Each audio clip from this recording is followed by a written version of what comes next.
Welcome to Cap23 SUP Unedited. Did you ever wonder why marshmallows look like they've seen a ghost? Because they're whipped silly. Yes, indeed, those fluffy, sweet clouds of joy that we call marshmallows have quite an interesting tale to tell.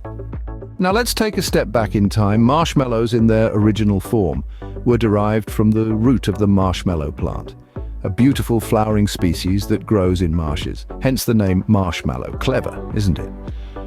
The ancient Egyptians were the pioneers of this sweet treat, but their version was a bit different from the marshmallows we know and love today.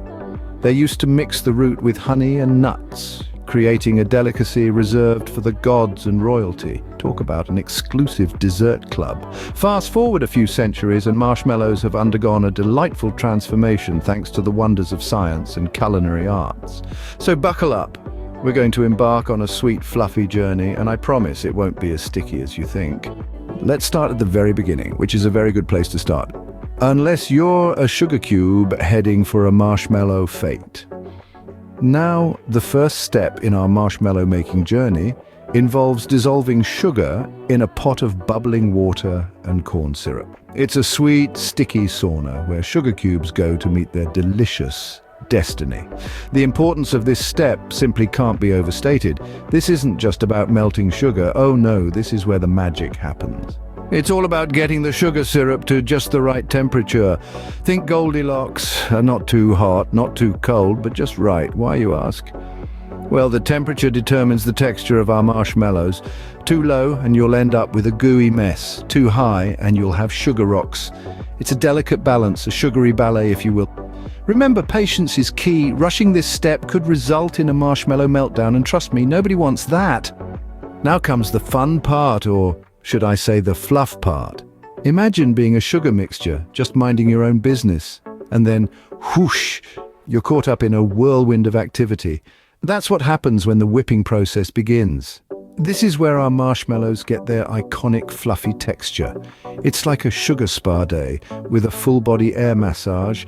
This whipping process is a bit like a dance, a waltz if you will, between the sugar and the air. Too little air and our marshmallows become dense like a grumpy old man.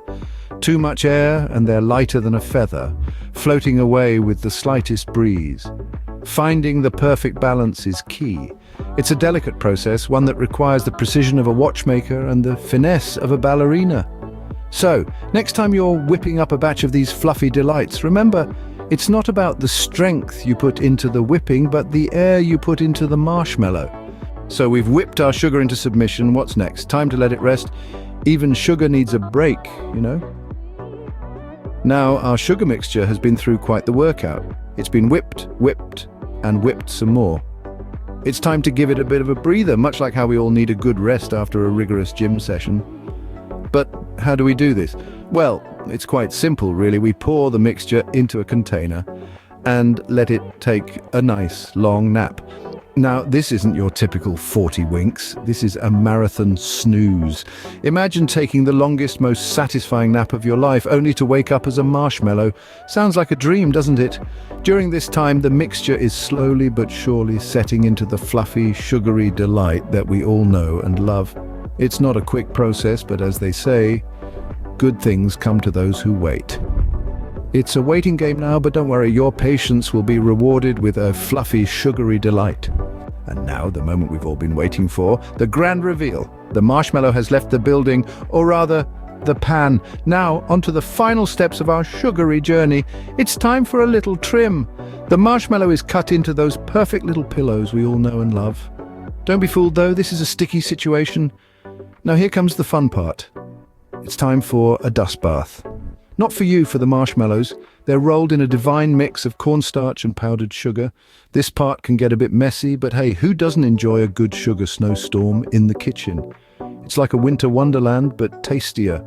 This dusting not only gives the marshmallows their final soft touch, but also prevents them from sticking together, because nobody wants a marshmallow blob, although that does sound like an interesting dessert idea.